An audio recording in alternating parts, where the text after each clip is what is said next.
Hi everyone and welcome to this production review. Today we're going to be looking at a disco record or disco house record. It's a track that I've done with the Queen of House, Barbara Tucker, who's done records like Precious Love and Beautiful People and Playing With My Mind. And it was an absolute honour to be able to work with her. It's a track coming out of my label Bohemian Disco, and it is also being remixed by Harry Chuchu Romero. So check out my socials, Jason Hurd Music, to see the upcoming releases. Okay, what I'm going to do in this series of mixes, I'm going to go through each track as quickly as possible without it being like a 2-hour review. Just go through what I've done and talk to you about it so that it just sinks in really quickly. I'm also going to be doing the longer versions when I'm doing mix downs and reviews, because the reviews, I just want people to get the information. That's all some people want. And then the mix downs will be like a day long, so not everyone's got time to watch them. So if I just pick out the key points at the end, there's a lot of learning to be done. So I've done this one in Cubase, and let's tuck in. Okay, so here's the project. It is not exactly all been done in this version. As you can see, we've got version 3.9 here. Barbara did the vocals from New York, and she recorded them in somebody's room, and they've been redone about 3 times. And as you can see, some of them are stereo, and they weren't the best recordings. So I took this to my friend James Reynolds, who's unbelievable at vocals, and we just fixed the vocals as much as we could. All we did on the vocals is we just put a bit of auto-tune, didn't need much. We don't want vocals to be perfect. Timing was good, Barbara's a pro. And we just did a bit of denoising with Isotope RX. So what I'm going to do in these, I'm going to go from top to bottom and go through each track and each bus to let you see what I've done. Okay, so let's have a listen to a bit of the track. I'm not going to play it all because this might be on YouTube, and obviously we don't want to get taken down. So yeah, even though it's my track, let's have a listen.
Okay, that is the parts of the track with everything in. The track is meant to be like a Glitterbox-esque track, disco house. And a lot of people have been asking me to do a tutorial on this, and I just thought I'd show you how I do it. I did this in Cubase, and what I'm going to do is I'm going to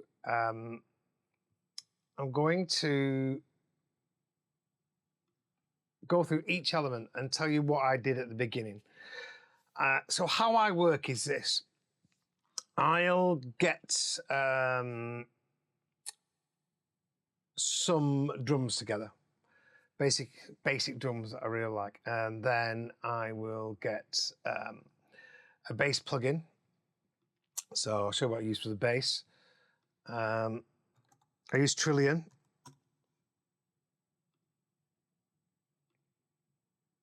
It's a great plugin. I use this for virtually for all my bass. And then in there you've got bass instruments. And then you've got electric fingered, and I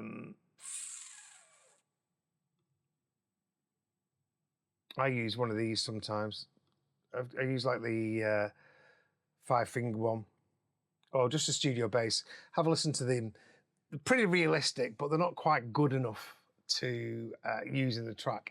But what I do is I get all these together, and then I get a keyboard player to come in. That keyboard player in this instance is Ross Munro. You'll see his social media there. And he comes in and he plays the pianos, he plays the strings, he plays the Rhodes, he plays the bass. He also plays guitar and sax. So he brings them in the studio with him every time we get together. And what we do is I find all the sounds that I like with the pianos and strings and everything else, and the bass, and then he'll play it in, and then I'll get somebody else to redo the things that need redoing. So in this instance, he did the bass in Trilian, but then he played the bass in. He's very talented. And then, but bass isn't his main thing, so I got Jonathan Towers, who's an unbelievable bass player. This is him here. And he played the bass. So we use this first of all.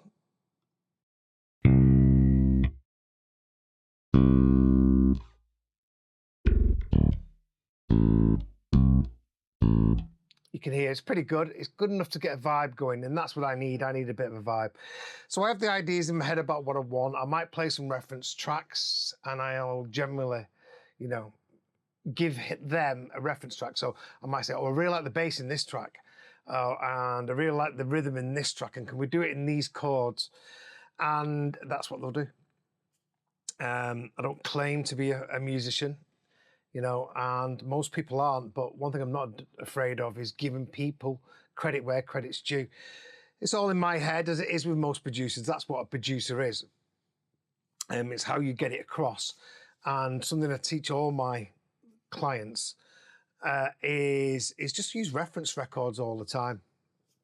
I use this plugin Metric AB, and I use this for look at all the different things, but in this case I might look at the mix. I'm listening to the mix, so I really like Simon Marlin's stuff, Shapeshifters. It's on the biggest label. It's good mix downs, they sound good in the club. So for this I'm going to use them as a reference for the balance of the kick and the bass and the hats and everything else, because I mix so many different kinds of music that sometimes these things are just different and different positions and everything else. So yeah, I use that for this. So if I'm playing, you know, if I've got Ross coming in, I'll have about 8 tracks there, and I'll say, oh, like this and like that and like this, and can we do this like this, and what's that sound there? And yeah, what I get from that is unbelievable. I can play a bit of chords and I could get it together, but when somebody's, you know, as talented as him, for the sake of a small session fee, I just do it every time. I always have from day one. So that's the bass. I also got together, obviously the guitar. There's not really a plugin for the guitar, so we just got some reference tracks for that.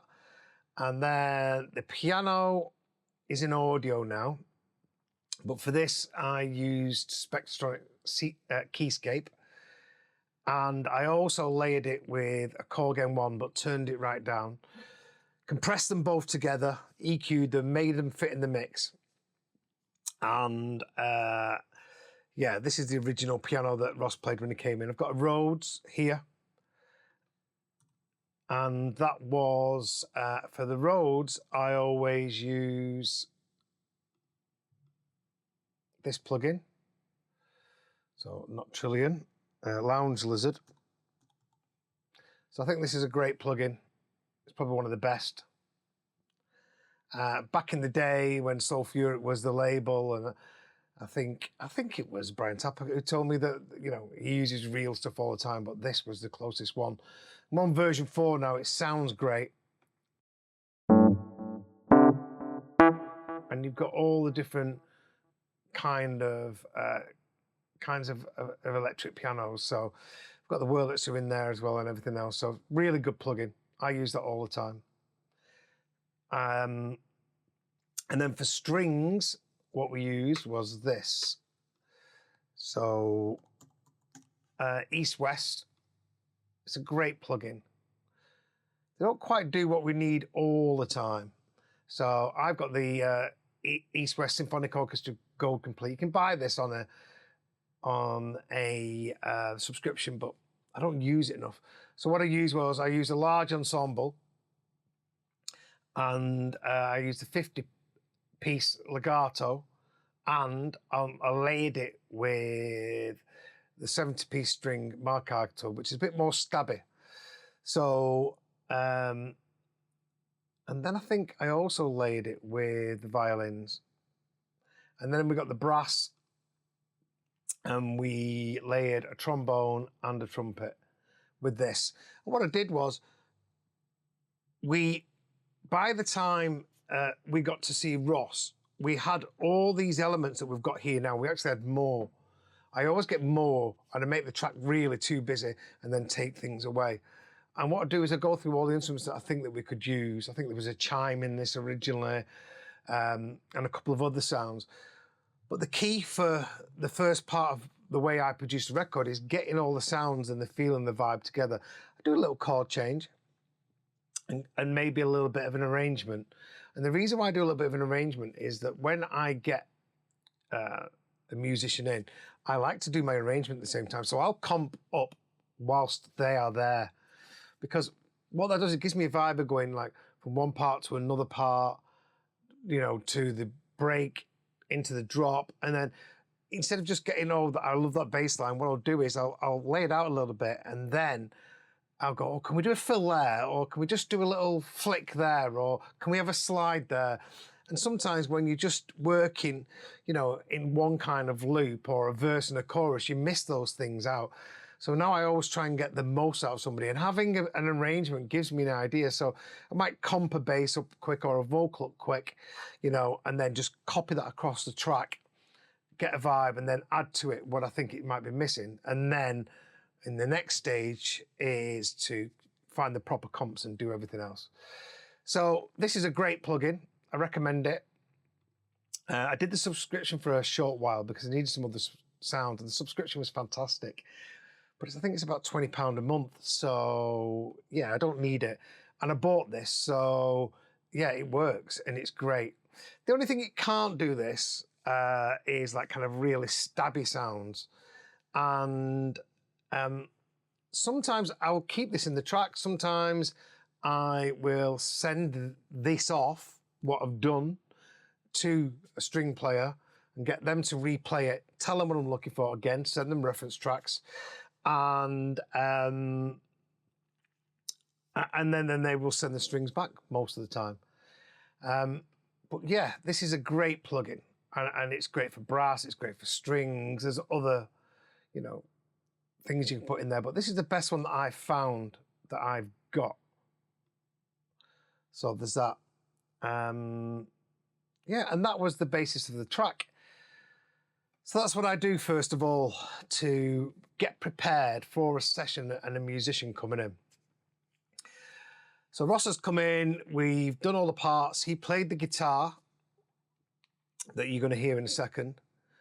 And I think it's time to go through each part of the track now, each track and group and master, to show you what I've done. Before we do that, I'm going to let you know that I've got a UAD Apollo Twin. So all he does, he plugs it straight in, and we record it clean. We always leave plenty of headroom, and then I'll add plugins on afterwards. If you do it clean, then you know, you've left yourself, you know, the space to be able to do whatever you want to. But if you put like a reverb on something or a pedal on something whilst you're recording it in, you're stuck with it. So that's how I do it. Yeah, let's go through the track. So originally I had a like a real kind of kick, and that real kick I did because I was trying to go for the kind of a glitterbox sound at first. I've not been producing my own records really for quite a while. I'm just fell back in love with it, with the glitterbox sound and a lot of the good records that are being made right now. I've been doing more engineering and mentoring for people. So the kick wasn't the right kick. When I took the vocals to James Reynolds, he gave me this kick. We toughened it up a little bit because I did send it to Glitterbox. I gave it to Seamus, and he said he didn't think Simon would go for it. So I just toughened it up a little bit more to make it a bit more me. And so this is the kick that we've got.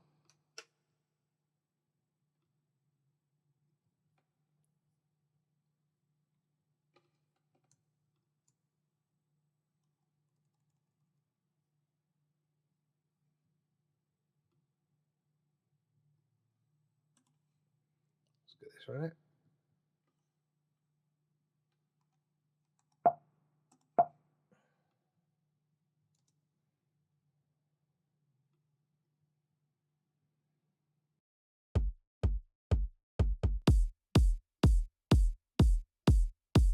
Actually, that's quite funny because that kick there is the original kick. You can hear it. It's just a little bit more boxy. It's a real kick. And I changed it for this one.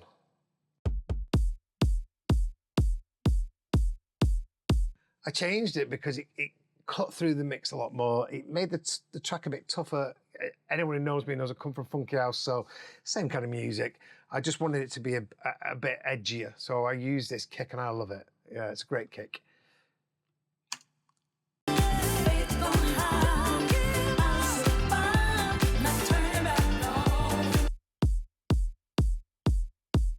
So what I've done with that kick, I've got Pro Q3 on, I've EQ'd the bottom out of it. I've taken these frequencies out. I must have taken them out because they help the bass come through more. So so let's solo the bass.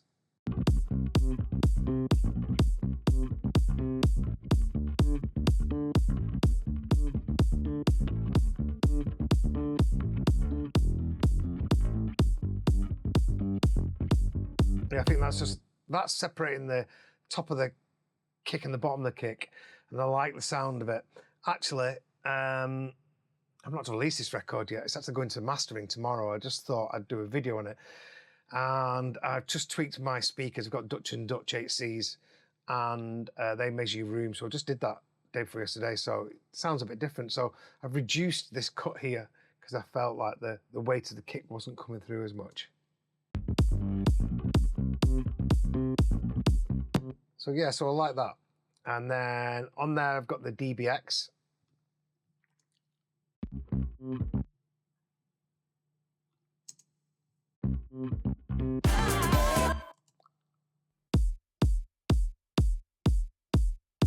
What that does, it just tightens up the bottom end. You see, it's just tickling there. I'm going to turn this on and off.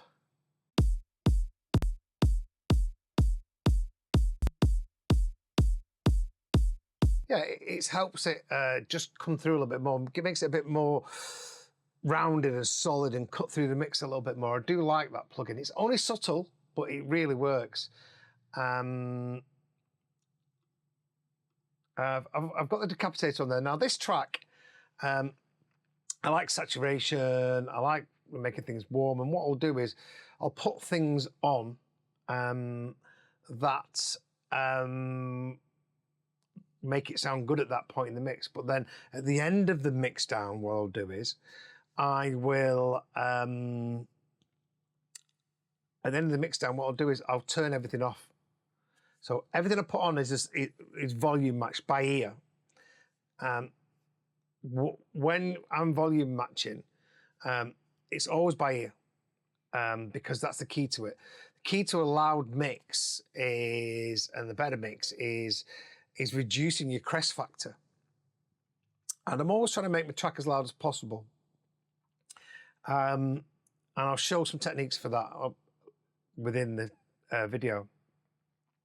So I always have to turn something on and turn it off, because the oldest thing in the book is, you know, students come to me still and they put a compressor on and you turn it off and the volume drops by 4 dB. So all they were doing was make it sound better.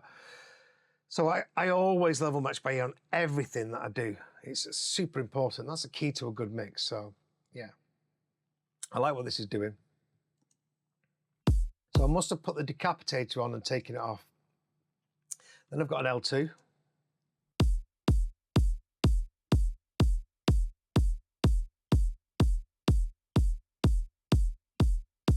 Okay, it's not doing anything really. There's a slight change, which I quite like, which is limiting it. Now, you're gonna see me limiting and clipping throughout this video. And the reason why I do that is because I'm trying to make my track as loud as possible. So to do that, I'm trying to reduce the crest factor of everything. So the crest factor is the difference between the peak and the average, or the RMS. And if you can reduce any peaks, you know, as much as you can without changing the sound or changing the sound for the better, those peaks, yeah, are not hitting that master limiter at the end as quickly, which then means that you can get your track louder. In other words, if I have a peak, for example, a snare, and the volume of the snare, the peak of the snare to the peak of the kick is 4 dB, then that means that the limiter has to limit it 4 dB before, you know, it starts working on the rest of the mix. Now that might create a distortion in that snare that you don't like, which then means you can't get your track as loud. Because if you then want to take another 2 dB, you know, with a limiter, with limiting or whatever you're going to do, then what that's going to do is it's just going to distort. And the more things you've got, you know, where the crest factor could have been reduced, you know, with a higher crest factor, then that's more chance of getting distortion that we don't want in the track. So I work instrument by instrument and try and make everything as loud as possible without ruining the dynamics and taking the dynamics. So that's what the limiter's there for.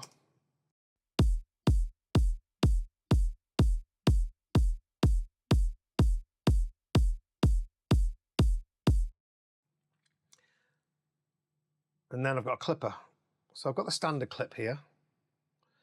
So this is exactly the same thing that I'm doing. I'm just seeing if I can take anything off the top without the sound of it sounding any different.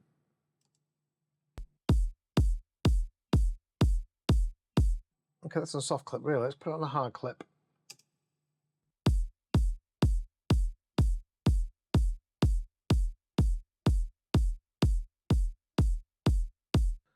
What I'm going to do is, just to show you the clipping, because I'm going to do it on this first one, and then I'll explain. I'll just say we're doing the clipping on this one as well, because this is the same reason. So I'll use a K clip for now, and it's on a hard clip. And what I want to do is, I'm just going to link it, and then I'm going to listen to I start pushing it. This is how much is clipping here. I push it until I hear something clipping, and I know this has got a transient because I can see it here. There. I can see. You see this bit here. I think we can get that down a little bit without changing the sound of the track. So what happens is, I put it in the clipper, and I just push it till I hear it make a change to the sound, and then I pull it back.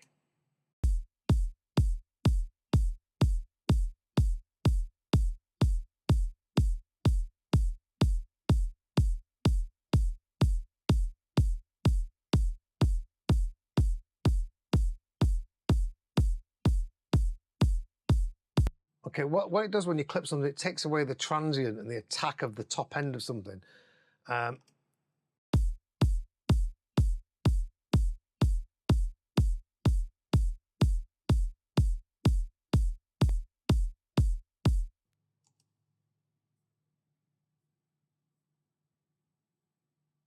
Okay, so this is what it's doing. This is what it's adding. So I've linked the volumes, and it's taken off 2.6 dB, but let's listen to what it's adding. What you're doing, you're slicing off the top when you clip it, as opposed to compression and limiting. And this is what it's adding as a side effect of that.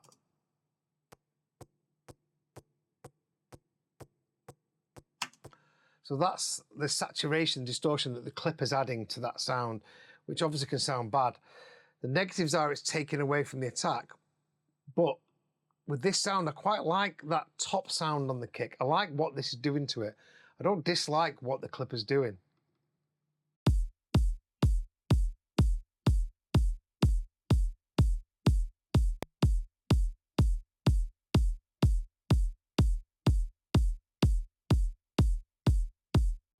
Okay, and what that's done is, that's saved 2.6 dB. It's clipped off 2.6 dB of the kick. And what that means is, without changing the sound of it, in fact, it's added a little something to the top of it which will help it cut through the mix. Just to show you, I always go a bit too far. This is what it sounds like when it goes too far.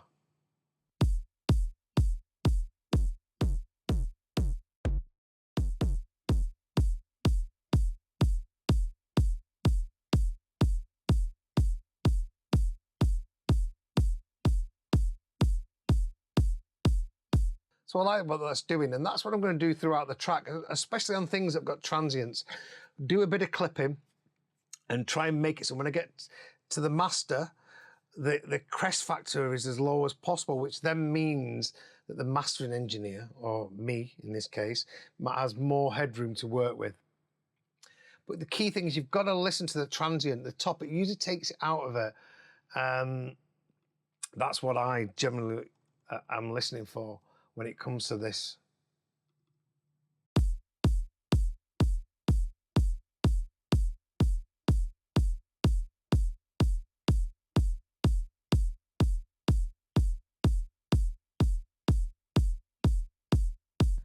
And that's what I've done with the kick. No, it doesn't sound, it sounds like it's a different kick. All the kicks sound different there.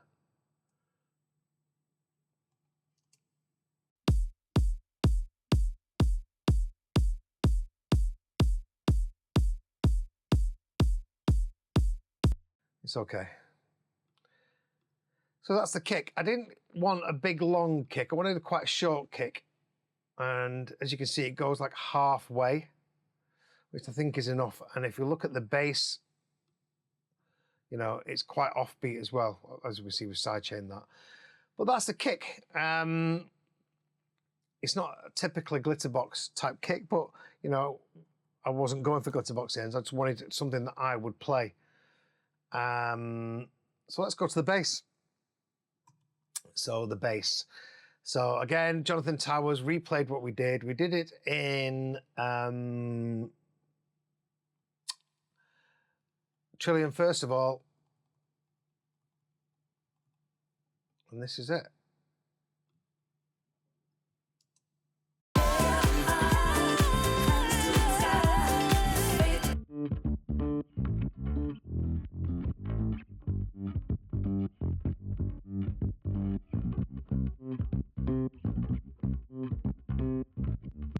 Now, I made a choice to sidechain that bass as much as I possibly could because I wanted the kick to come through. And I'm going to get into this later on, but there's a lot in this track, too much, for a good quality mix. So I decided that that bass wasn't, well, I preferred it with a good sidechain on, basically. So I used the LFO Tool, sidechained it.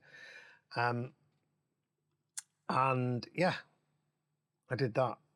I made this track about a year ago, actually. It's just been, yeah, a catalogue of things going on that means it's not been coming out. We're waiting on Harry Choo Choo's remix, which is done. We're just waiting for to do his dub. And then, so I sidechained it here, and then in the breaks and ever. Going back to what I said before about the extra parts, you know, I get to play the bass different in the break.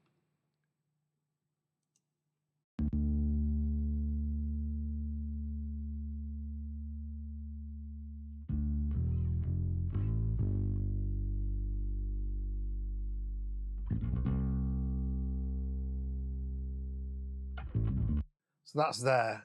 And what I played first of all there was like the loop, which we would have done. We'd have done a loop to the verse and the verse to and a loop to the chorus. But what I was talking about before, about arranging it, that's when I would have done this.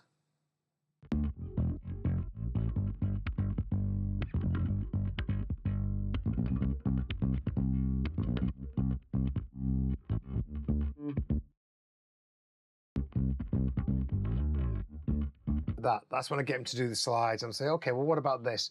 Let's make it a bit more exciting.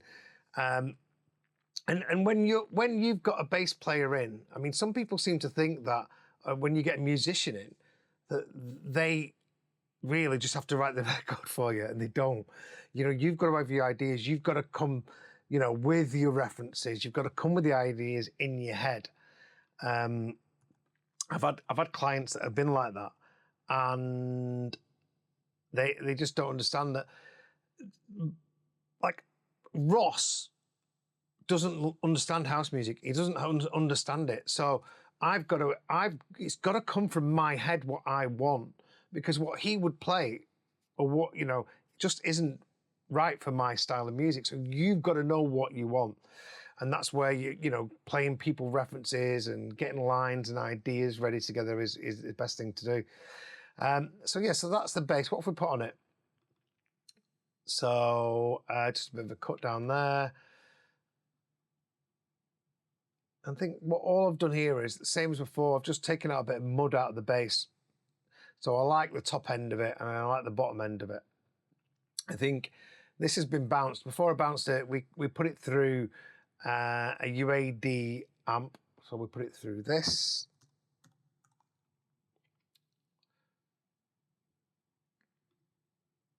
We put it through that. And then we put it through our bass. And what this does is, I'll show you now actually, it adds bass to a sound.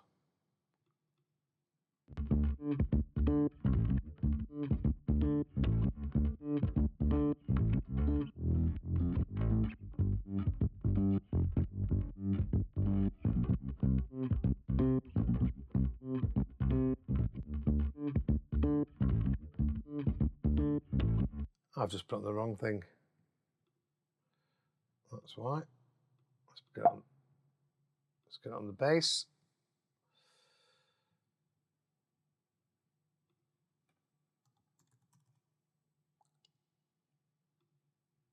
It was mono, so.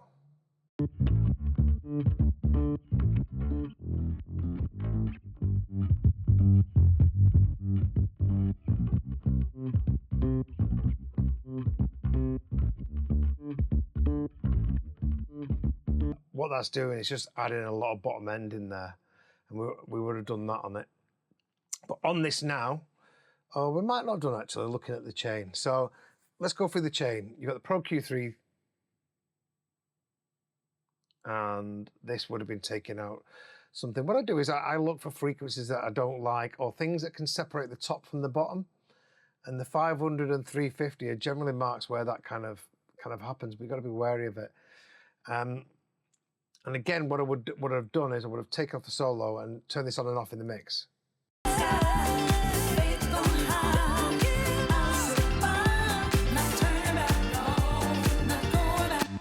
Now, it's not making any difference there. So what I would think is, okay, it's taking out a bit of mud, and when I isolate it, let's have a listen.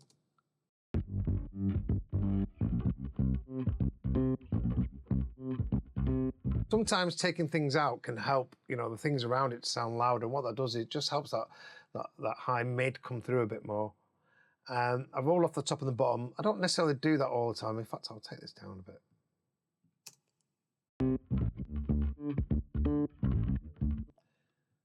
And that's that. I then put the Studer on. And I like real bass going through tape a lot of the time. Turn off the white noise. And all I do is I mess around with all these and just see what they do.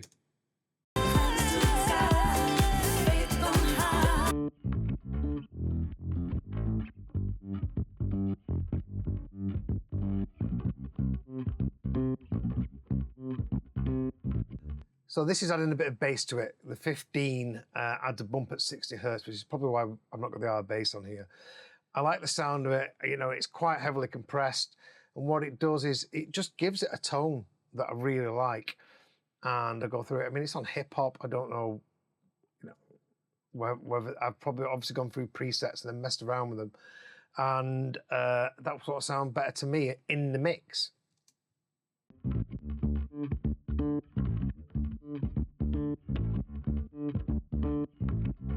It's just giving it a bit more body. Let's listen to the in the mix.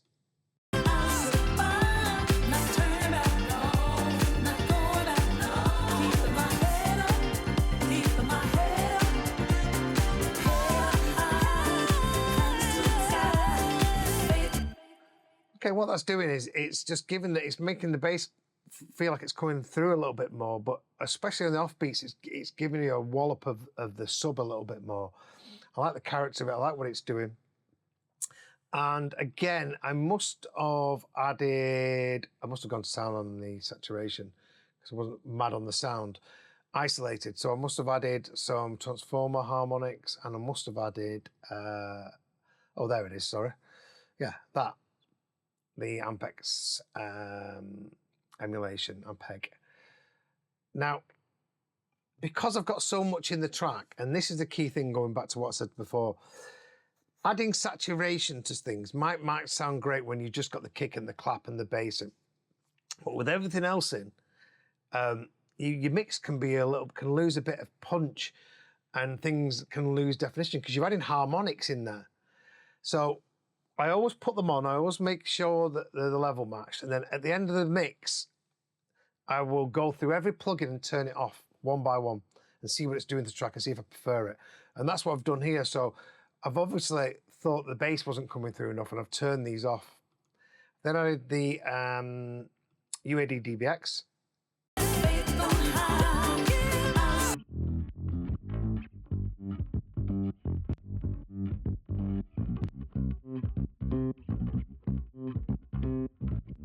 Again, it's not doing much, but it just seems to be tightening it up a little bit.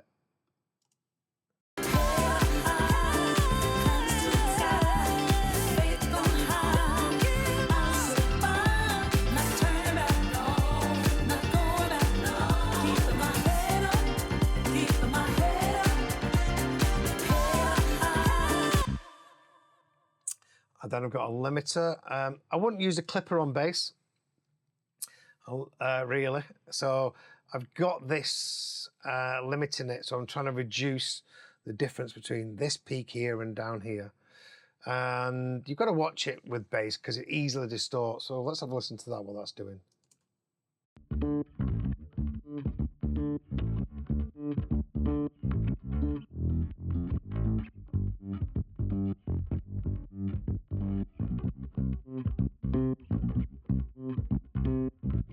Now this is a prime time example where you've got to be thinking, right, okay, I'm limiting to get it louder, but am I affecting the dynamics? In this case, I am affecting the dynamics. And listening isolated, I'm thinking, I might have done a bit too much here, so let's have a quick listen. Listen to the offbeat, that's the dynamics of the bass, the bits that poke through and just make you dance a little bit more, and you make your body move, that's dynamics.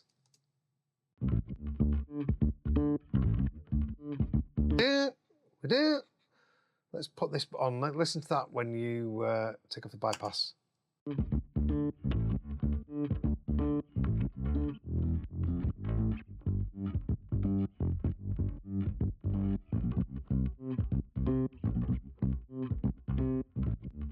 mean, you see, it's a lot of gain reduction now. Let's listen to it without it.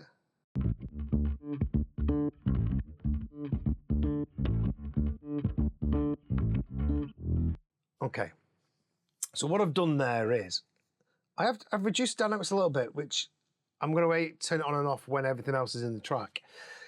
But what I've done is, I think why I like this is I've added a bit of saturation to it, which will help with reducing the volume.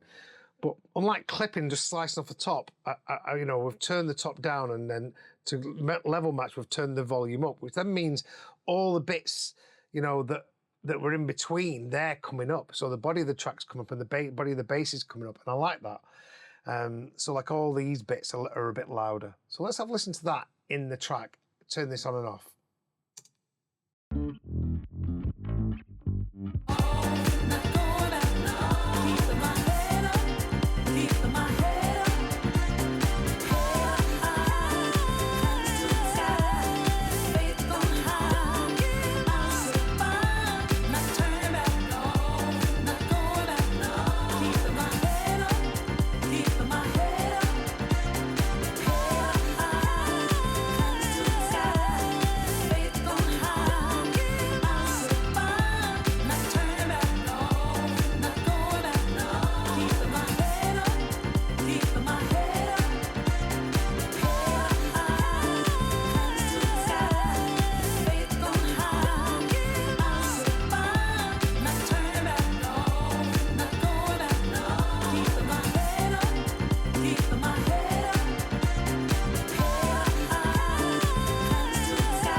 So yeah, every time you go back to mix, there's something you can change. So I was doing a tiny little bit too much. My thought process is, okay, I'm losing that on the bass, which I quite liked, but I'm bringing up the body of it. So I went in between the two a little bit more, and I matched the input and the output.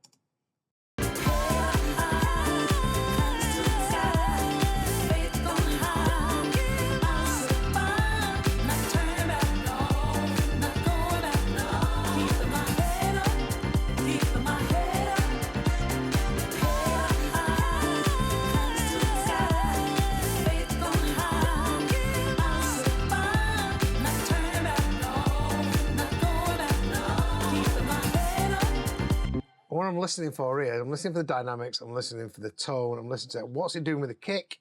Is the kick any worse off? Is it better? You know, that's what I'm looking for. Is it muddying any other instrument in the track?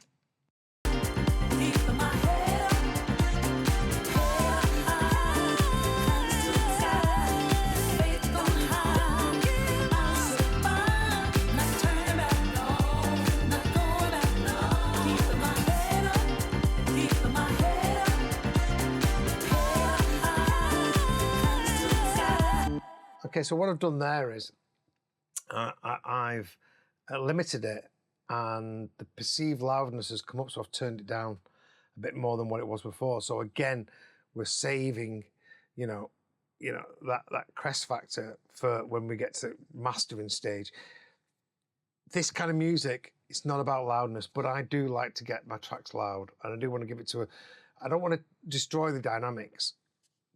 So that's the key, that's the first thing I'm thinking about here, but I do want to get everything as loud as possible. And bass is really hard because you can easily distort, easily lose your dynamics, especially in this kind of music, because the bass line is driving the track. Let's go somewhere where there's no piano. World keeps on changing, don't lose your faith. Just keep on reaching, believing in the impossible to be possible.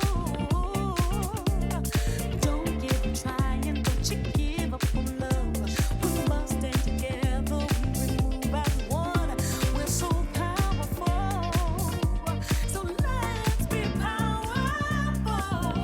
again, I've just reduced the threshold a little bit there. So keep your head high, hands to the sky, faith on high. I'm so fine, not turning back, not going back. A lot of people might not be able to hear what that's doing there, but we know it's reducing the crest factor, which is going to make it louder. So, you know, all those different things there, they will be making a difference to the actual loudness of it. So.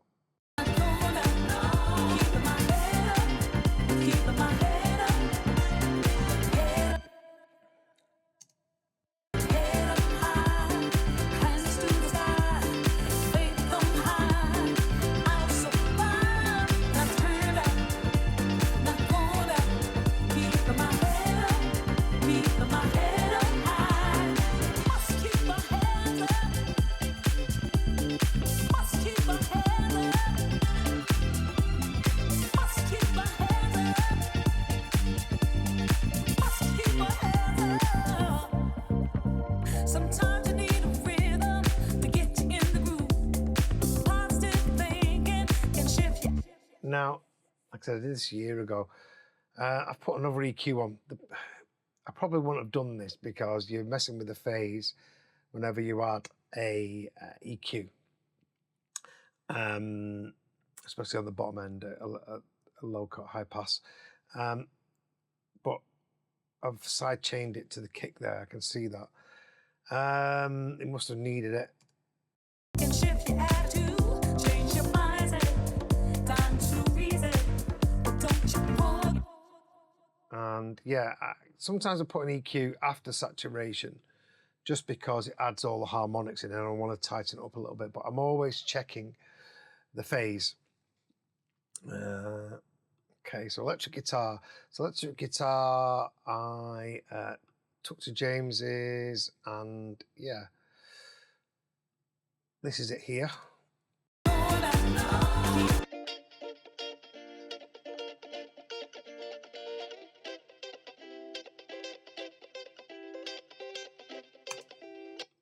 So I've got it EQ'd. I have bounced this down with the delay on. The delay that I had before, I used a tape delay on the UAD. So I used Galaxy.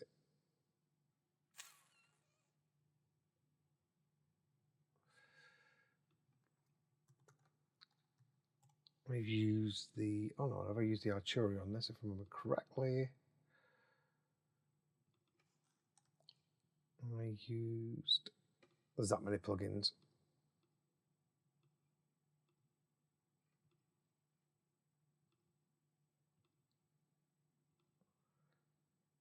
I use this. There is a version UAD. So this is just an old school emulation. And I use that delay and I use the Lexicon 224 reverb. And like I said, I finished this track about 3 times and gone back to it. So I bounced it down when I went to James's to sort the vocals out. Yeah, I wouldn't normally do that, but it's only because this has been, like, when it says 3.9, that means version 39. Where I've got, I think we've got 2 or 3 sets of vocals have been redone, different rooms. We'll go into that in a bit. So yeah, I've got the guitar there, and then I've got a clipper on it, just again doing the clipping.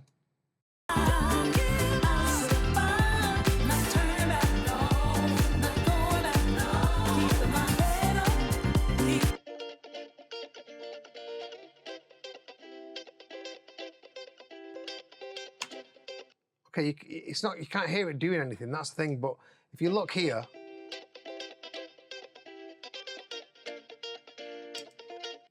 all those bits that it's clipping off, you can't hear, they're the bits that hit the limiter at the end. So I do want things to be as loud as possible.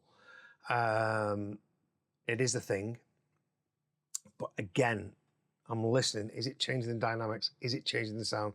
No. So what's it doing? Well, it's just helping me reduce down my crest factor. And you do that by every little separate thing that you've got in there. Okay, so that's the kick, actually, the bass. Let's have a look at the piano.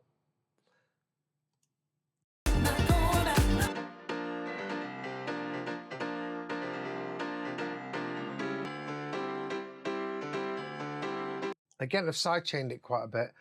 I told you before what I did. And then put on a Pro Q3.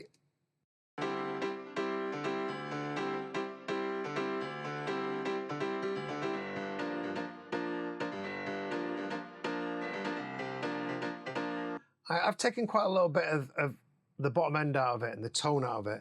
So when it's isolated, yeah, I shouldn't have done that, but this track is too busy. And I'm going to talk about this now because this is a really important part. It's too busy. And now, if you listen to this track and I take the piano out, well, let's listen to the track as a whole, first of all.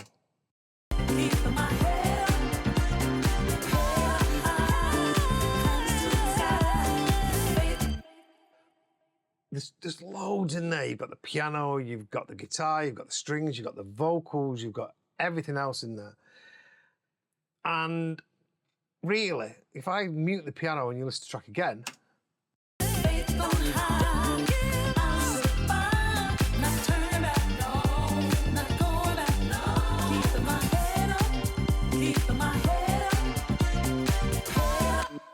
wow, the bass comes through. The guitar sounds great. The vocals are a bit clearer. So if you do the right thing for the mix, then maybe I should take the piano out. But as an artist, you know, and to be honest with you, most of the labels, the cool labels, would probably prefer it without the piano. But who am I, Jason Hurd?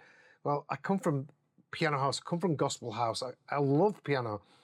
I think it creates an atmosphere. I think it makes it hand in the air. So I've chosen to keep that in.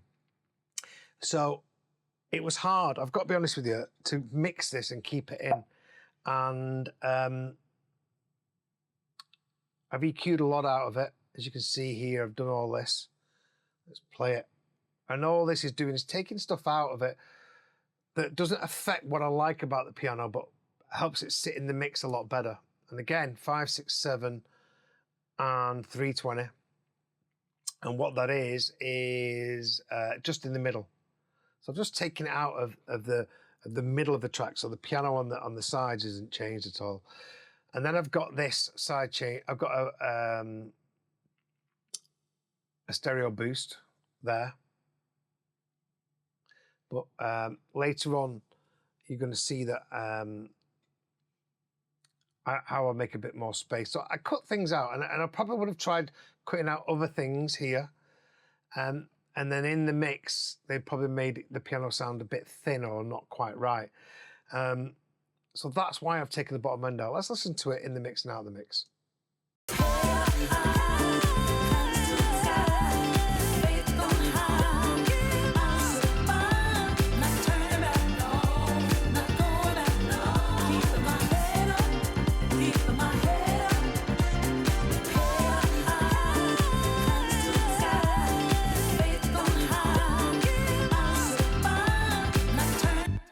So it's adding a tone that I really like.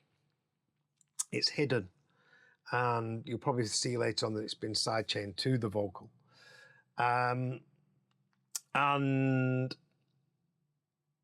yeah, I think I've put a shelf on there and cut down the sides because it must have been in mono.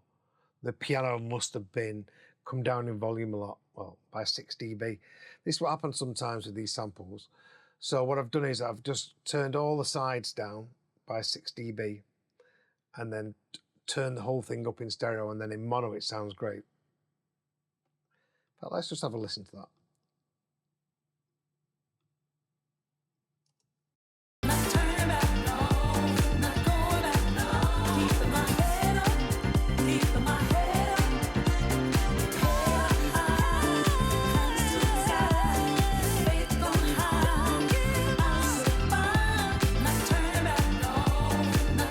Yeah, the piano came up, it sounded a bit loud, it was a bit messy. But let's have a listen to the difference of the piano in stereo and mono.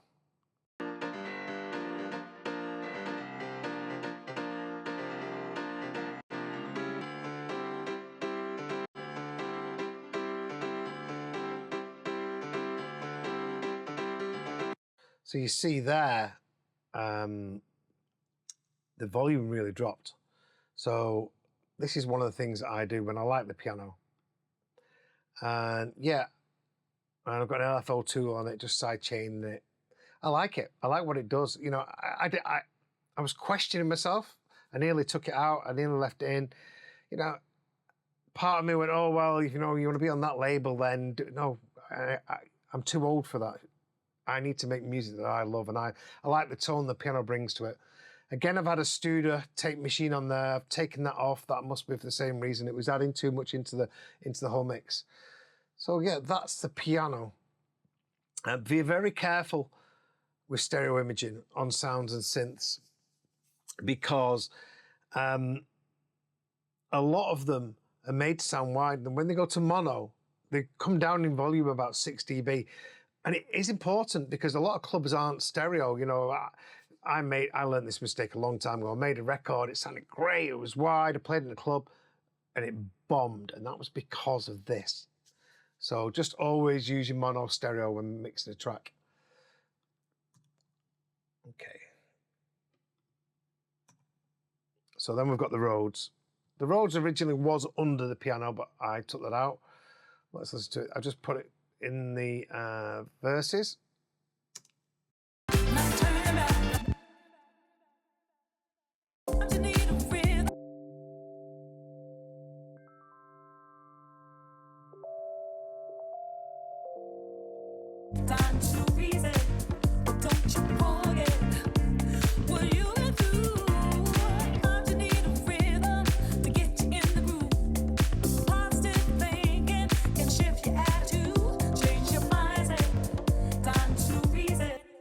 So again, just take out the bottom end, just to make way for the bass.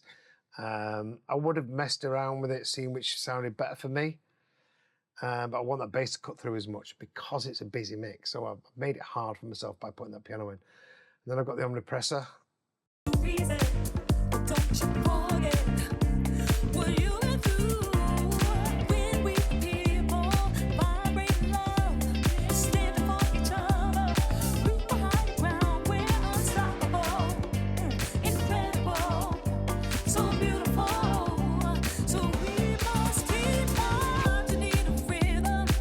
Again, it's just, you know, taming it a little bit.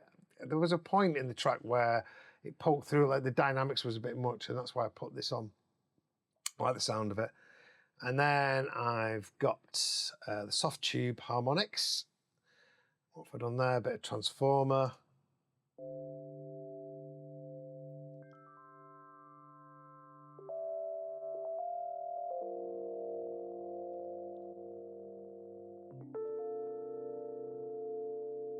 Okay, it just makes it sound a little less presetty. It just does something that I really like. And then let's just do it in the mix.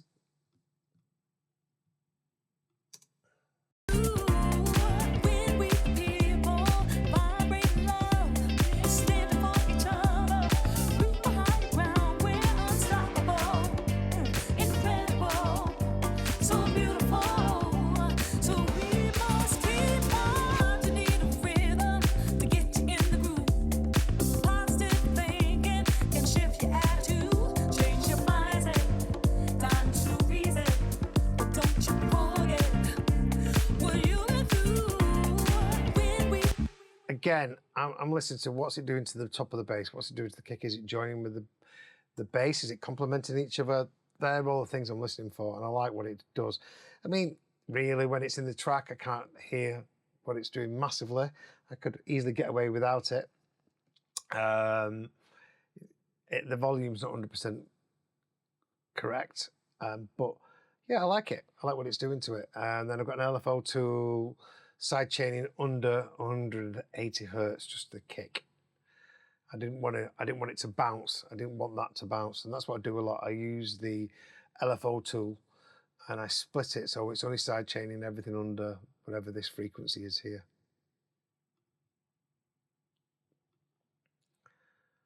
Okay, let's get to the strings, the lead. So the strings. I've already told you how I made the strings. Originally, we played them in.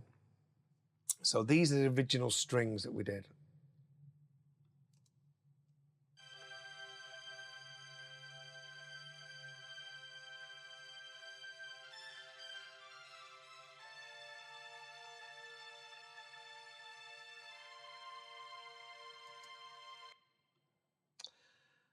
And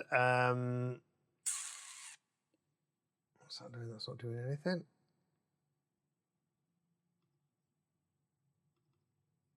And that's just EQing up there. Again, the reverbs, everything's straight out of the box with the play. Sometimes it's got too much on. I would like to have less. I'd like to have it like mic'd up close for disco. So we've done that, and I just thought, oh wow, I love this track. And I sent it to a guy called Steve Pycroft, and he redid the strings for me. So these are the new strings, the violins first.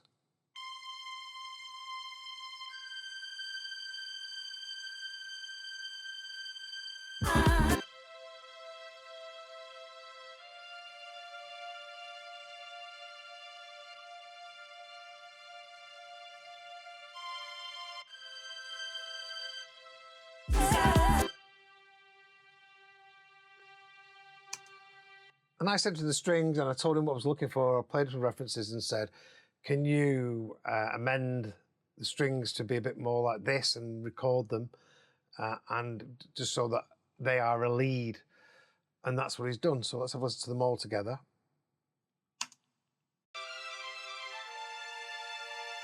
And the thing about string plugins is that you don't get that attack as much. And if you ask the person to play it with the attack, you get it.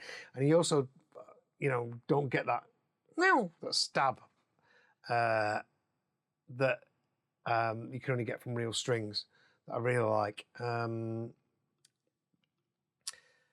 So actually, Steve was supposed to do that for me. He's just reminded me. I'm supposed to redo it. So I just sent him the parts as in separates, and he redid them. And then let's have listen to them all together. And what happened was, this was it originally, yeah. This was the strings.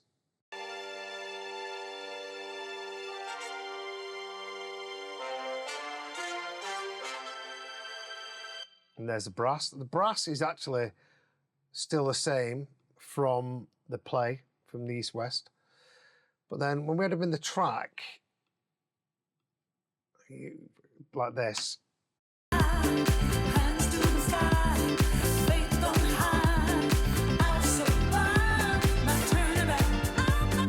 really like them, but then for some reason I must have played the old strings as well, and I thought together they sounded great.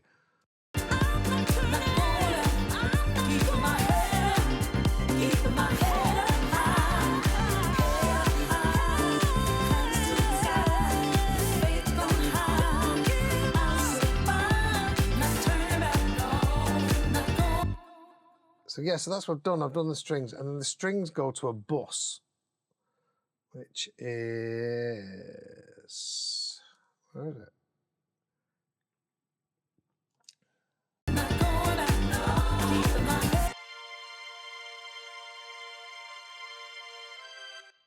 And in there, I've EQ'd it, and with one of the strings, I've kind of left a bit of the airiness out of it, and I like that. Then I've added harmonics to it, so let's listen to what that's done.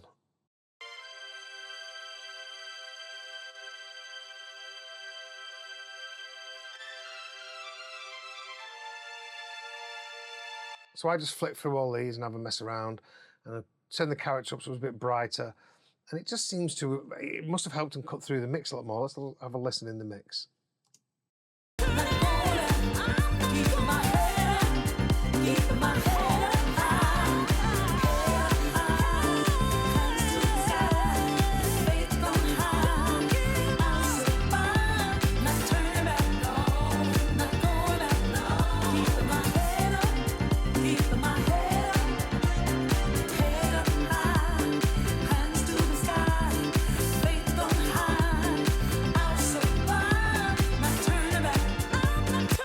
Well, the volume isn't changing, but they seem to be louder, and that's probably because we've reduced the crest factor a little bit by adding some saturation.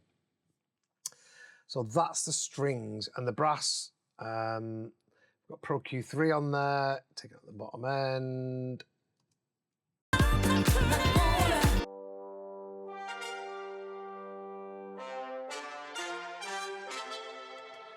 Yeah, I could have got real ones. Steve was going to do them for me. In fact, I might just chase up Steve before I mail this out tomorrow to the mastering because I think they sound okay. I think they sound good. And the thing is, you know, you're making a record. The bootlegs are hitting the top of the Beatport chart or the track source chart, which is annoying. And you're spending so much money on a record. Like I've had to pay for Barbara, I've had to pay for the keyboard player, I've had to pay for the bass player. You know, I've had to pay for strings, which is bloody expensive, and so on and so on. And then you don't make anything back. So you're doing it out of love, really, which I don't mind, because my job now is mixing down and mentoring people. So, but this is what it takes. It's not cheap. It takes time. You know, you've got all these different sessions. You're not making this track in a day. You know, you're going back and forth, and then the vocals come in, you want something changing, and so on and so on and so on. It's back and forth, it's back and forth. And I think that's part of the reason why a lot of young people don't make this music. It's not that they don't like it, because I hear the kids playing the classics. I think it's because everything's just so throwaway and swipe left, swipe right. And, you know, we can make a track and get instant gratification from like one bar of one chord and making tech house and easy to do. And don't get me wrong, I love tech house, but I just think this is hard work to make. And I just hope that this tutorial shows you, you know, that it can be quite easier in the set of stages. Although I'm complaining about how hard it was. So yeah, so that's the strings and the brass.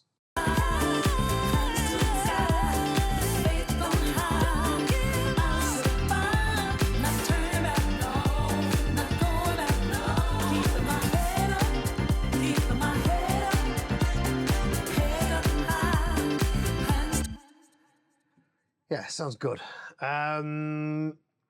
So lead vocal.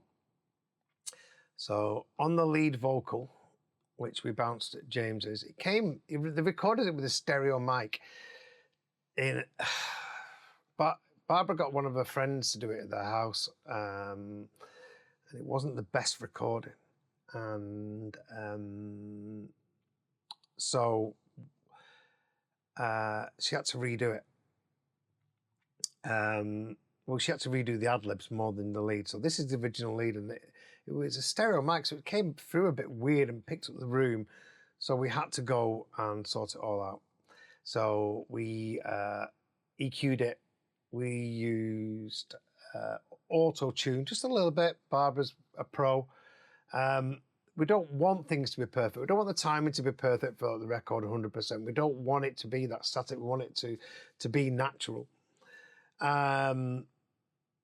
Which is great when you're working with someone like Barbara. So we put a bit of auto-tune on. Sorry, Barbara, if you're watching. And we wanted to cut through the mix a little bit. So we used this plug-in, which was, oh, shirt's coming undone, which was the Arouser. And what this does, it adds a bit of saturation to the vocal whilst it's compressing it. And it just helped it cut through the mix a little bit more. If you subscribe to my channel, I'm going to be using this on future vocals coming through. And then we used a Pro C2, an 1176, and a CLA2A, which is the Waves one. The 1176, what we did was we just got rid of the peaks and just got it so it was just, you know, fast attack, fast release, and a threshold that was just catching the things that were really too loud. And then what we did is we had the LA2A after, which then compressed everything and wasn't being smashed to bits because we put the 1176 before. And then that just gave it a bit of, you know, they call it cream, it just made it a bit nicer. And again, brought up the body of the vocal. We used on here, I'm sending to a ping pong delay, which is on an 8th note. And then underneath, I'm sending to the side chain on it. So what it's doing is it's sending its side chain, it's adding a delay to it, but it's reducing the volume of it when the vocal's in, so it just comes up afterwards. And I've also got 16's echo there. And then the reverb that I've used is the 140. So let's have a listen to these. Hands to the sky, faith on high. I'll survive, not turning back, not going back. This is it straight, and then I'll add the 16's echo. Keeping my head up, keeping my head up high. Head up high. The vocal sounds chopped because the noise was that bad. We had to really kind of go to town on it, but in the mix you can't hear what you can hear now. Hands to the sky, faith on high. I'll survive, not turning back, not going back. And what that 16's echo's doing, it's not a lot, it's just gluing it to the track a little bit. And then we've got the 8th delay ping pong. Keeping my head up, keeping my head up, head up. And you can hear how it's compressing it when the vocal's in and lifting it up when the vocal's out. And we obviously do that in the track. So we've got the compressor here, it's side chained. And that was the effect I'm looking for. Sometimes I don't put all this on vocals. Don't think that this, you know, you do this to every vocal. Sometimes it's just a vocal and a bit of reverb. But this seemed to make the track better. And then this is the reverb here. Head up high, hands to the sky, faith on high. I'll survive, not turning back. I'm not turning, not going back. I'm not keeping my head up, keeping my head up high, head up high, hands to the sky. I really like what it does. I mean, it sounds great in isolation, but reverb, it's not about isolation. It's about how it sounds in the track. So let's play it and I'll take them out.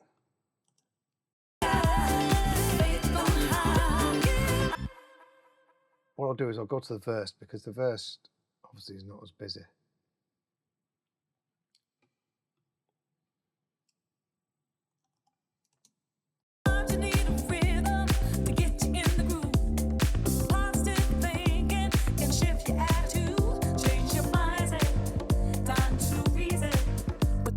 You see, I've taken out the delay and the vocals coming through a little bit more, but it's not glued to the track as much. Don't you forget what you went through. Thought you need a rhythm to get you in the groove. Positive thinking can shift your attitude, change your... So they're all very subtle. I've decided I didn't want a big reverb on this. I did originally have a much bigger reverb, but I just wanted it just to glue the track. I wanted Barbara's vocals up there, and as I said before, it's a busy track. And I've automated the reverbs going into the chorus. Change your mindset, time to reason. Incredible, so beautiful, so we must keep on. Hands to the sky, faith on high. I'll survive, not turning back, no, not going back, no. Keeping my head up, keeping my head up high. Hands. So notice when I turn the piano out, take the piano out then, it just made a massive difference. I love it. And I'm really content, I'm really happy with this track. I've been producing music for 25 years. And I learned, like a lot of you learned, a lot of all my clients learned, was I went from engineer to engineer to engineer and learned how to mix and took different techniques from different people. James Reynolds, who I mentioned before, he engineers for a lot of people in dance music. He does more pop stuff now. When Mark Knight and I met many years ago, we made our first track together. We used Dave Lee's, Joe Negro's engineer, called K-Boy. He's given up and he's lived in Spain now. But he was a great engineer. I learned from him. A guy called Dylan Burns, who did Body Rockers, Fly With Me. He mixed my hit, I Just Can't Get Enough. He mixed it on some NS10s, actually, in London. I learned from loads of different people. But now we can learn this way, online, which is a lot cheaper. I used to be a paramedic, and I was using my paramedic money to go in the studio because I got the bug. And then I was DJing, I was using that money, and then I started a club up, and that's where all the money went into it. So yeah, that's all the parts separately. Now I've got the buses. Let's have a look at the buses.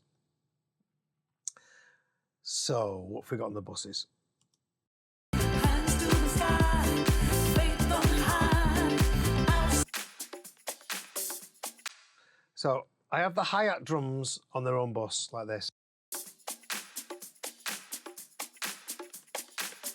What I'll do is I'll EQ them up a bit more. I'm using my ears, obviously. I like this Millennia. It adds a bit of shine on the top end. Really like it a lot. In fact, I could do a tiny bit more on this track.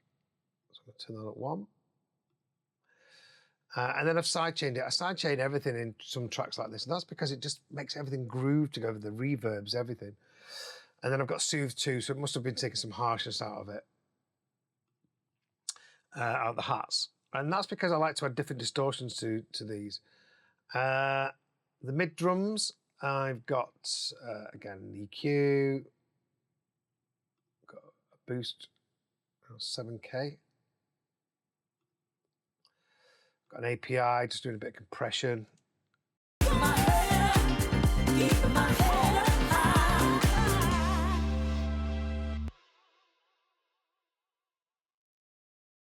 Get in the groove. Turn this on and off.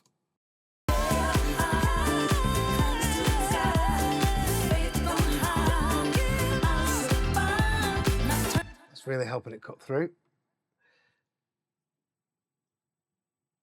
And then on the vocals, I've just got an LFO Tool again. All the vocals here.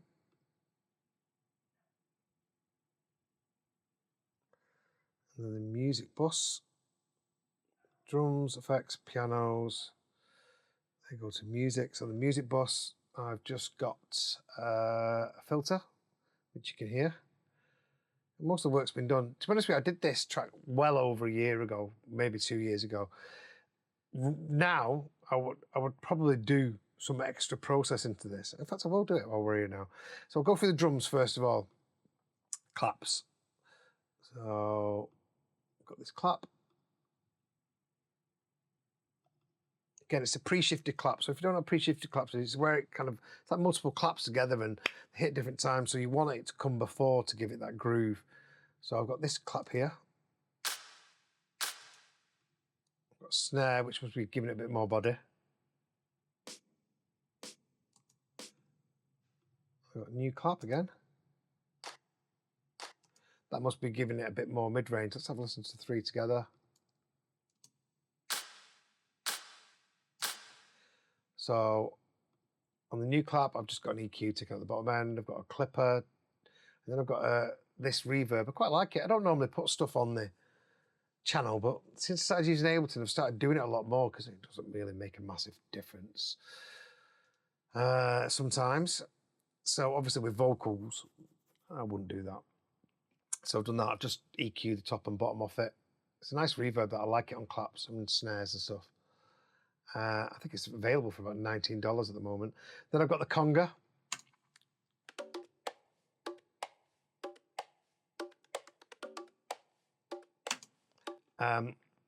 That's just from a disco sample pack that I've got. I've got loads of sessions of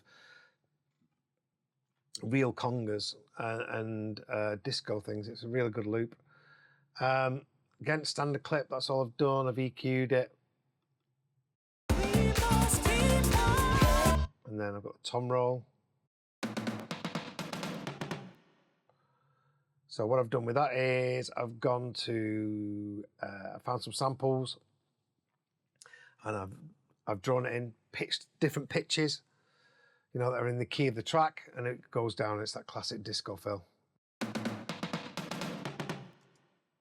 Okay, and then I've got a hi-hat loop throughout the track, which is this one.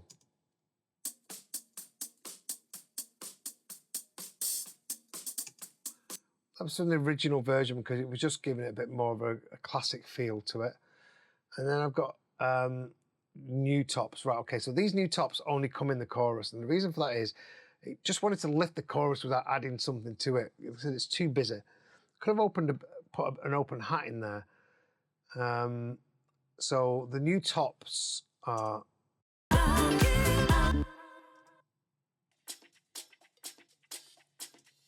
It's just a loop, it's just to fill it, just to get a bit more body when it comes into the chorus. It helps pick it up subconsciously. Let's have a listen to it, and then I'll mute it and unmute it.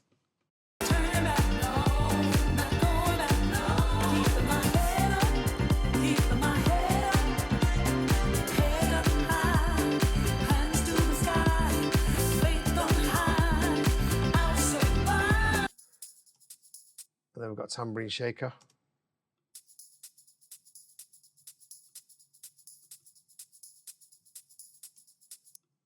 Again, not taking too much out of it. I quite like the body of that. And that's the high drums.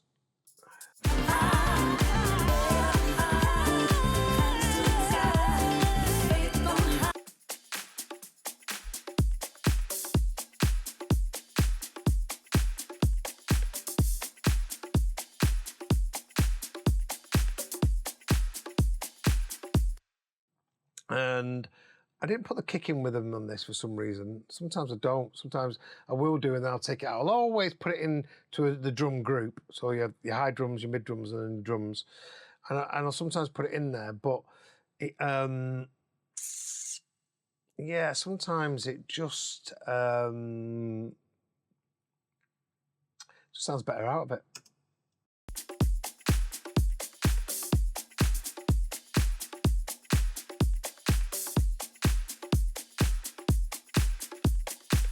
And what we'll do now really with this is possibly, you know, take the hats, see if we can clip them a little bit more.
And again with a clap.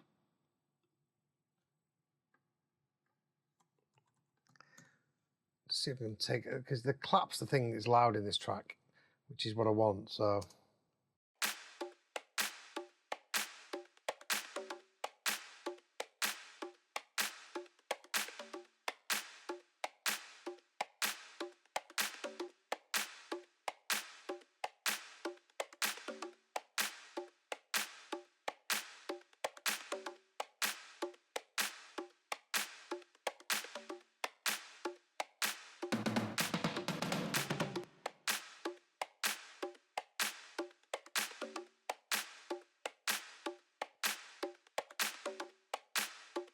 Okay, we've saved 2 dB there.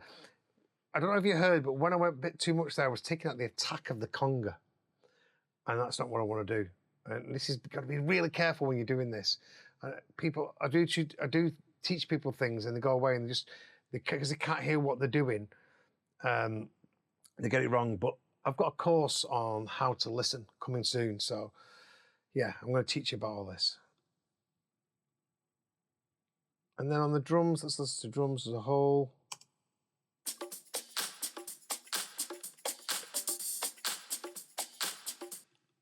I've got a limiter.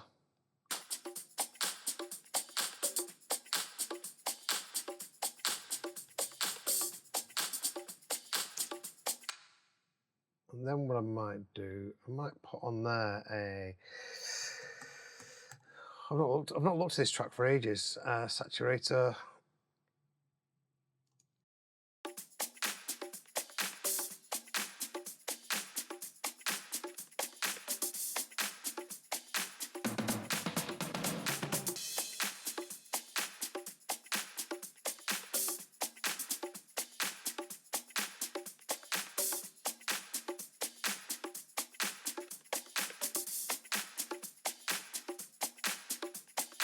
I've obviously not gain staged this track right, it's all too low.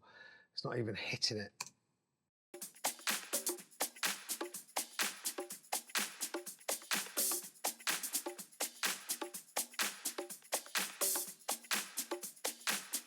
So what I might do is on this, turn this output of the L2 up 2 dB.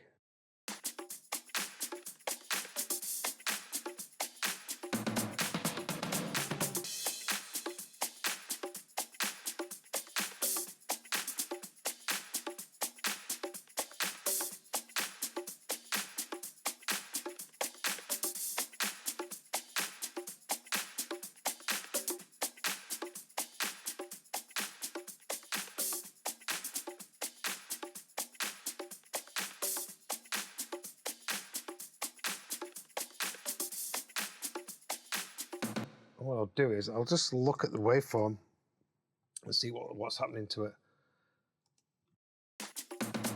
We don't want it flatlining really. Just turn that up. I'll do it over half bar. Turn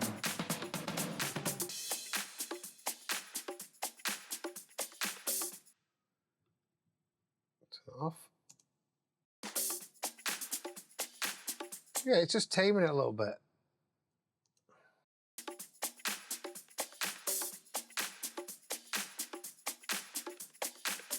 You see, we're doing quite a bit of clipping. We've not flatlined it anywhere, yeah, because it's that kind of music. But we've just made a load of headroom when it comes to getting volume and making the track sound louder and better.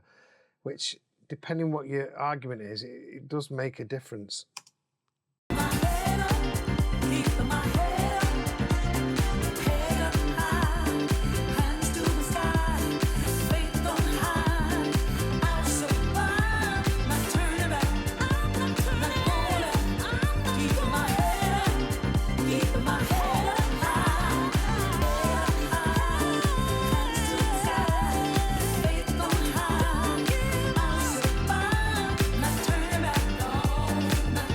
So I've turned all them off there, which is just a bit of EQ, but clipping and LFO, and everything's coming, you know, it doesn't sound balanced.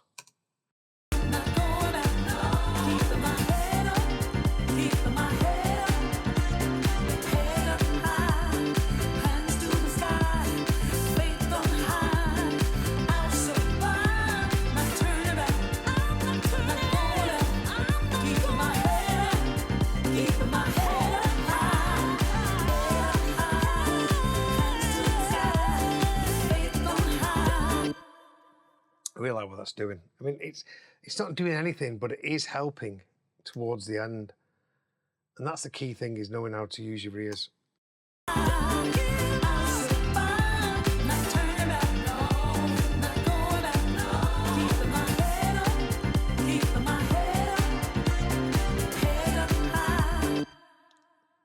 know something? I might try an open hat in this.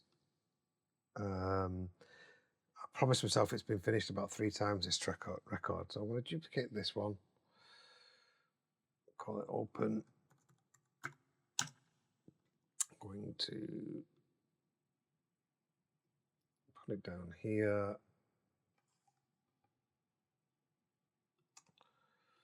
Let's get the MIDI.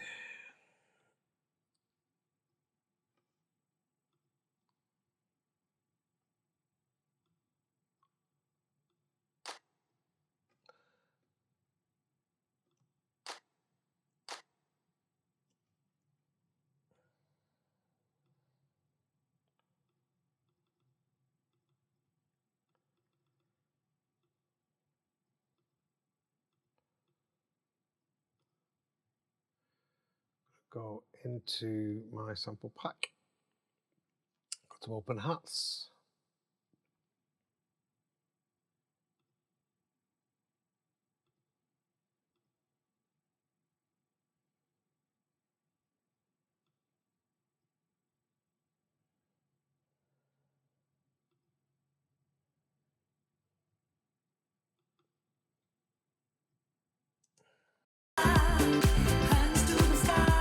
So G#1.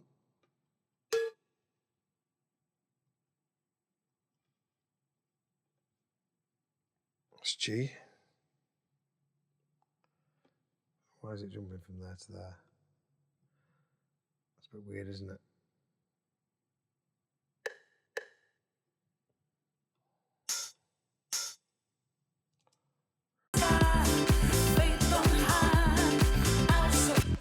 And then I'll just flick through a few hats.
On some small speakers.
It's not quite right, that.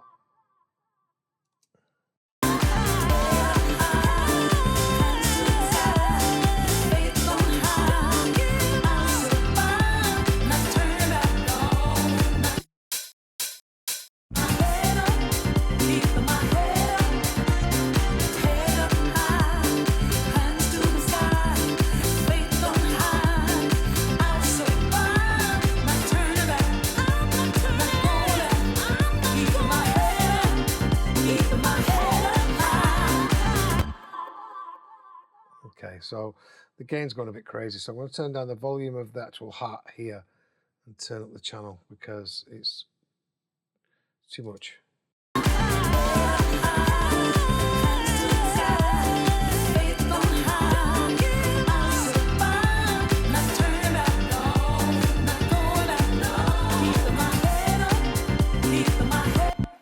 It's definitely adding energy to it.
just going to A/B it to one of my references, see whether the hat sticks out in comparison to theirs.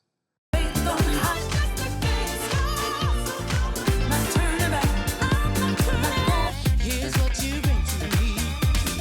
Keep my head up high, hands to the sky, faith on high. I'll survive, not turning back, no, not going back, no. Keep my head up, keep my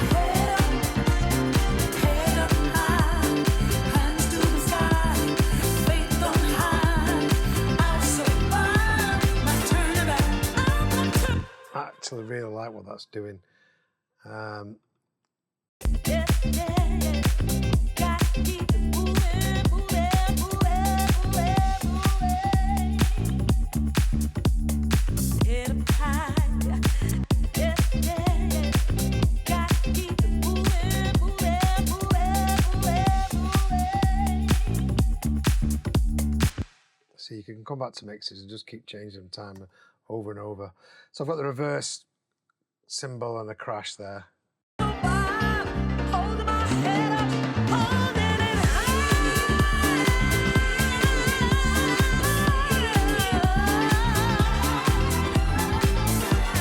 I'm not turning back, I'm not looking back. Keep my head up high.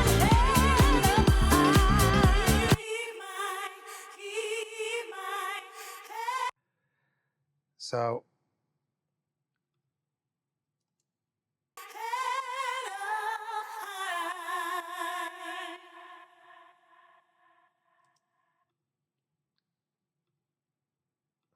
just got a delay on that, bit of reverb.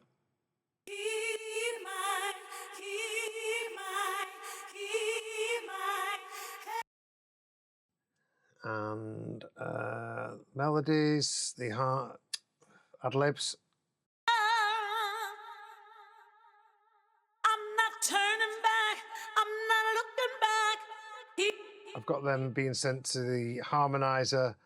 Again, the backing vocal delay, which is then sidechained to the vocal. That's going to the 140. And then that's going to alto chop. Where's that? It's been that long since I've looked at this.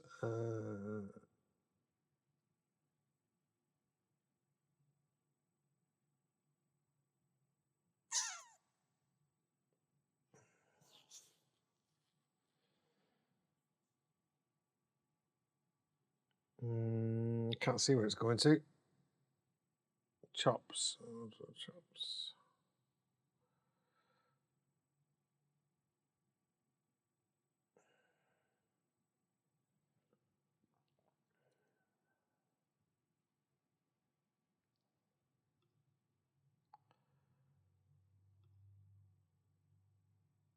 Oh, sidechain alto chops. Oh, that's it. So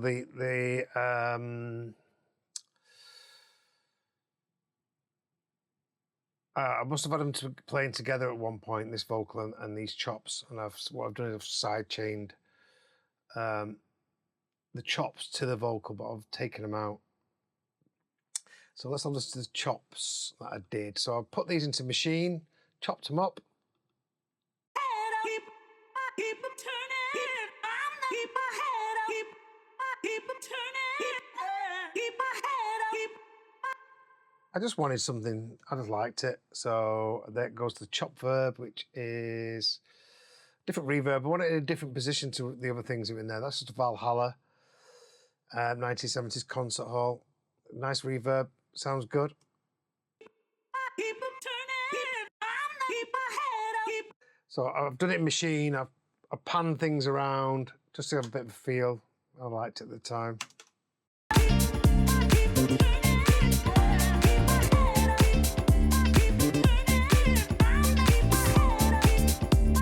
You see, with this kind of music, you want a journey. Your records don't have to be 6 minutes long.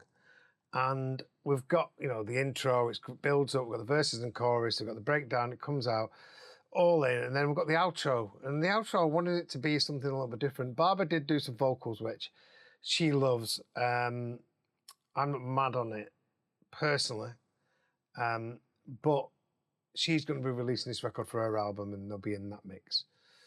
So yeah, so there's that, and then what else is there?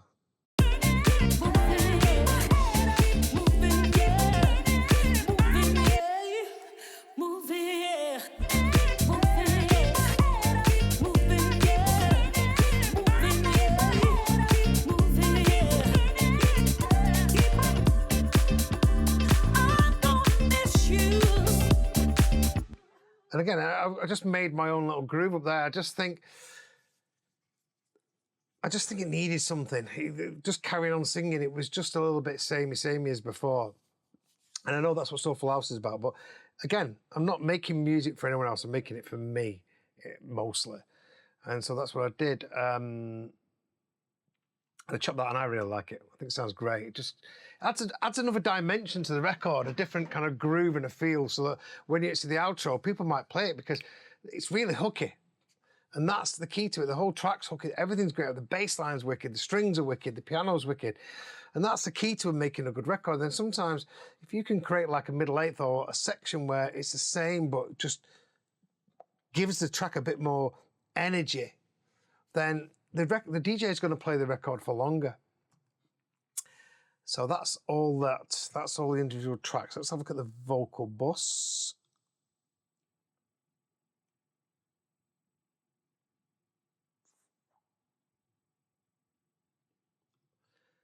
So yeah, the vocals have all been treated beforehand. They've all been going to the delays, the side chain in it. I use different reverbs and different delays to the leads and the BVs, and I like to compress the BVs a little bit more and possibly make them a bit wider so that the lead vocal is the lead and the star of the show. In the music, I thought I would have done this. The Pro Q3, I made this track a long time ago. So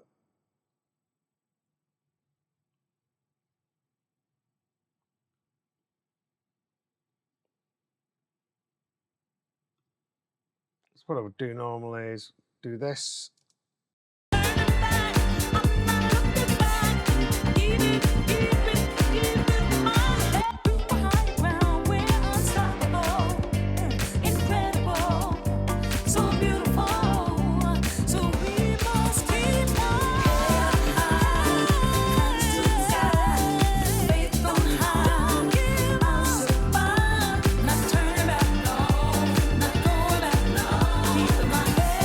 Find the section that I really like. I'm going to do this quickly and then make it dynamic and create a side chain, which would be lead vocal. Turn it on.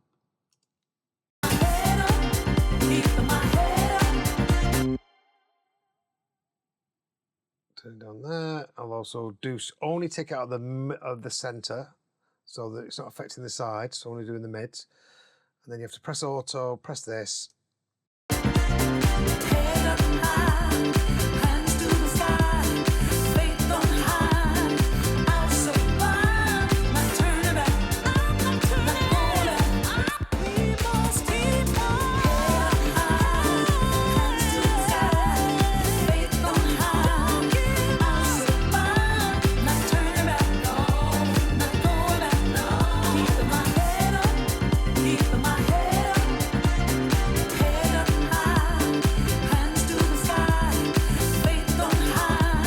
It's only subtle, but what it's doing is just dipping the music there when the vocal comes through. And you can't really hear it. In fact, you can't hear it at all. And what you do see is just the vocal cutting through a little bit more.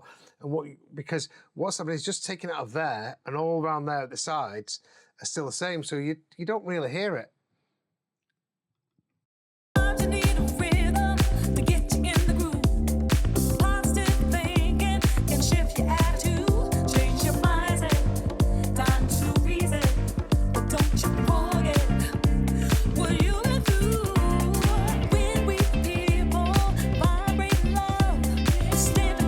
I didn't think it needed it too much here.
Ah. Yeah, I'd have to create another instance for that, for the other vocal. What we'll do is, because it's a different frequency, you see, that what I want to hit. So I'll take off the unmelodined and I'll possibly put another one on Pro Q3 and sidechain it. Sidechain the music to the vocal.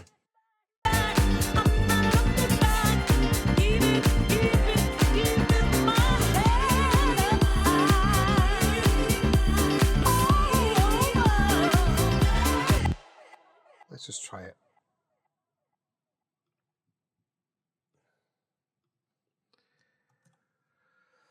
Q3. Get rid of that.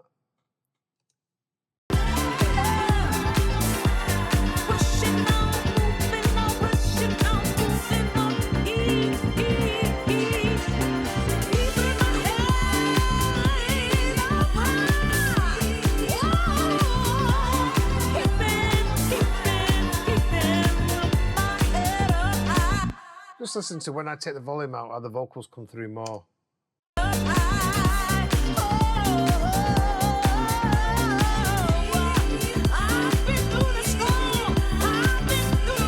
I guess what you're doing is you're finding the key element of the vocal, the fundamental of the body of it, which you want to hear and comes through the track more. We go mid, turn the sidechain on. Let's melody. Turn that off. Press auto, press this, because it's quite complicated really. And so many tears and so much pain, but I'm moving on, gotta keep pushing on, pushing, keeping my head, keeping my head, keeping my head, keeping my head up high.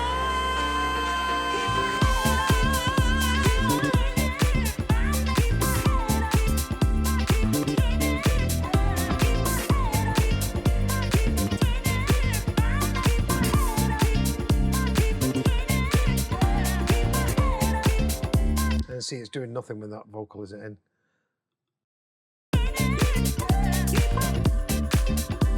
I'm gonna miss you. Sometimes I wanna hold you close, but I gotta keep moving on. Well, just little things to help keep the vocal at the front, because there's a lot of fight in it. Sometimes you can't really hear them, but you know they're doing something good. And that's the track, really. I mean,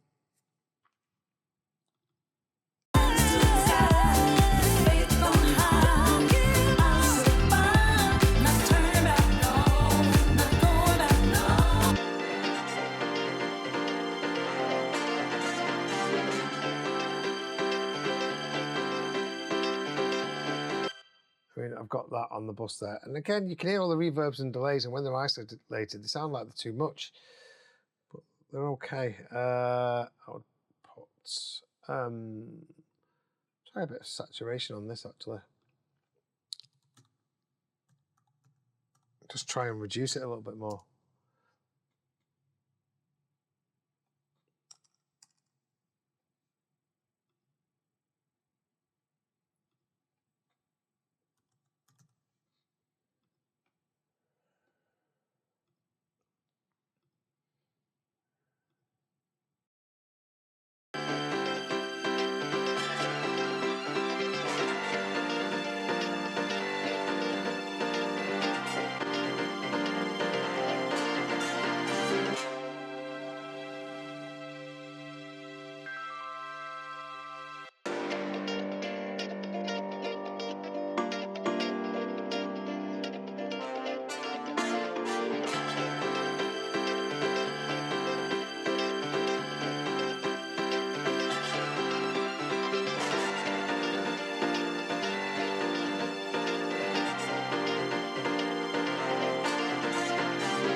Yeah, soft clipping sounds better on things that aren't as transient.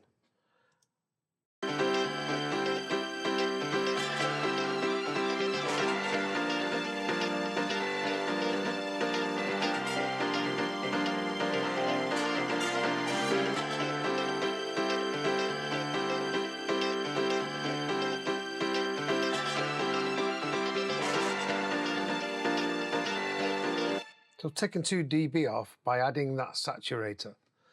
Yeah. And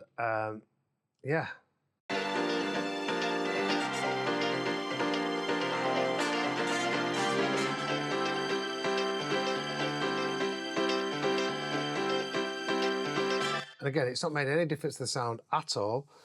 And it's not made any difference to the dynamics. But what it's going to do is mean it, we can get the track louder. I'd go a bit more to town on this track if I made it today, with all that kind of stuff, but always being super mindful not to lose the dynamics of the track. So let's have a listen.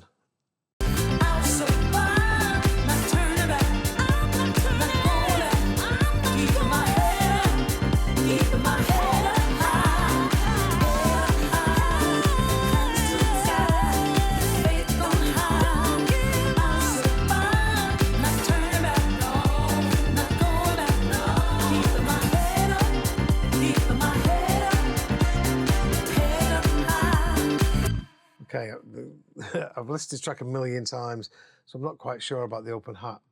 But, yeah, that's how I did it. Oh, yeah, on the master bus. So on the master bus, I've got that.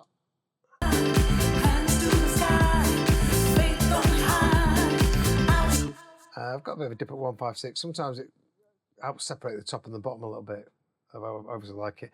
Boosted 2K, make it appear to be louder. I've got an SSL compressor. Let's have a listen what that's doing.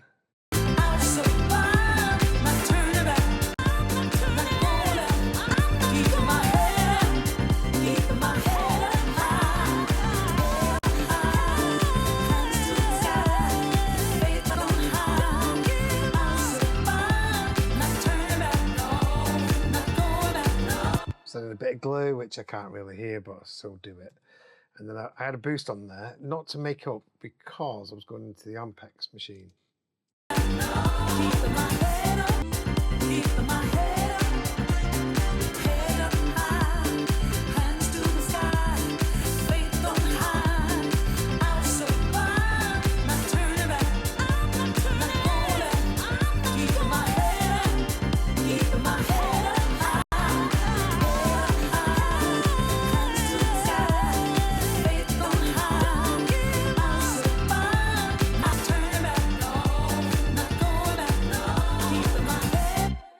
I like what it does, it's gluing it together, but I don't like what it's doing to the bottom end.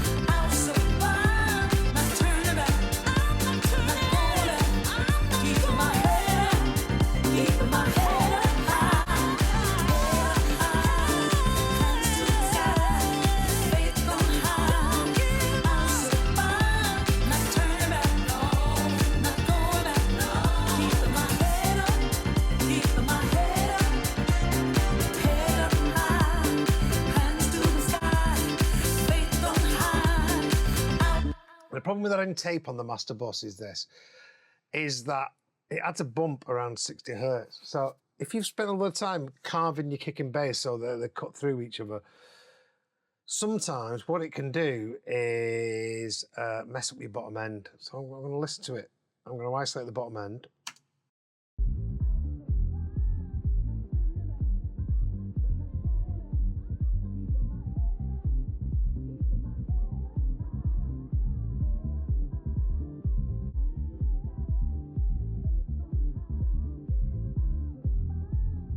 Yeah, I don't like what it's doing to the bottom end.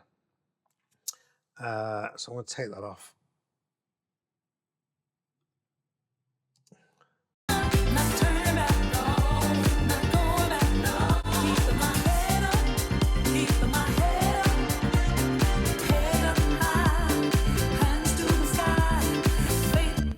kind of really like what it was doing to the tops. or the high mid. So what else have I got there?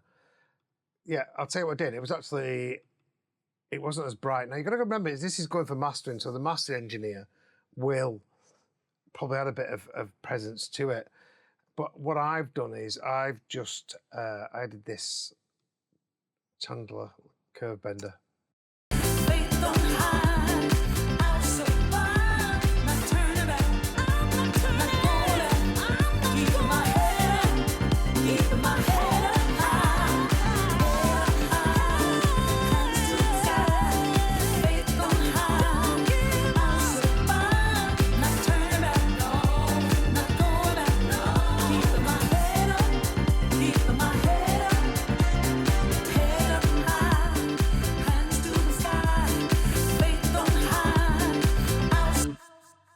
And what I did was I had reference tracks and I loaded up a reference and I went, oh, it's a bit duller. So I added this on. It's a classic and I love this preset, what it does sometimes to it. Because when you're listening all day long, you know, you can mix a track and it can be balanced, but then when you A-B it to reference, you think, oh, it's not quite got the top end I want. And sometimes I just add stuff like that. So yeah, so that's my track, disco house track, Glitterbox-style-ish. Coming out on my label, Bohemian Disco. And yeah, it's taken a long time to get here. We've gone back and forth. Like I'm deciding again now whether I use this open hat that I've just put in, but it's a good volume. It competes. A-B, it sounds great. I've mastered it myself and played it out, and it's up there. So I'm happy with it. Do I need a master engineer? It's always good to have a second pair of ears, especially on something that's so busy. Well, let's have a quick listen through again. Give up on love. We must stand together. We move as one. We're so powerful. So let's be powerful. So keep your head up high, hands to the sky, faith on high. Not sit by, not turn back, no, not going back, no. Keeping my head up, keeping my head up. Head up high, hands to the sky, faith on high. I'll survive, not turn back, not going back. Keeping my head up, keeping my head up high. Must keep my head up, must keep my head up, must keep my head up, must keep my head up. So yeah, I'm just taking out the things which might make it better or worse, the clippers, the saturation, bit of EQ. I just noticed, I put this tube tech on the BVs, quite liked it. Before I bounced them, we use a Pro C2, but I've just added a bit of warmth to them. It sounded nice. Sometimes you need a rhythm to get you in the groove. Positive thinking can shift your attitude, change your mindset. Time to reason, but don't you forget what you went through. When we people vibrate love, stand for each other, reach the high ground, we're unstoppable, incredible, so beautiful. So we must keep our head up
So yes, that's my track. And what I was doing then as well, a key thing, I was listening really low. I changed the speakers that I'm listening on. And yeah, that's it. I hope you enjoyed this course or this tutorial. It's an insight, and I hope it helps you because it's not as complicated as what you think. If you use the right plugins, first of all, you can always send things off to people. You know, bass players, guitarists. You can, if you can write it in Trilian and EastWest and whatever, and then you can send it to whoever you want and get them to replay it and send it back. I could have got the Rhodes replayed on a real one. I got someone to amp it up and recorded it, but there was no need for it. And even though I was going to do that originally, I'm just not going to make the money back on this kind of track. But yeah, that's how you make a disco house record.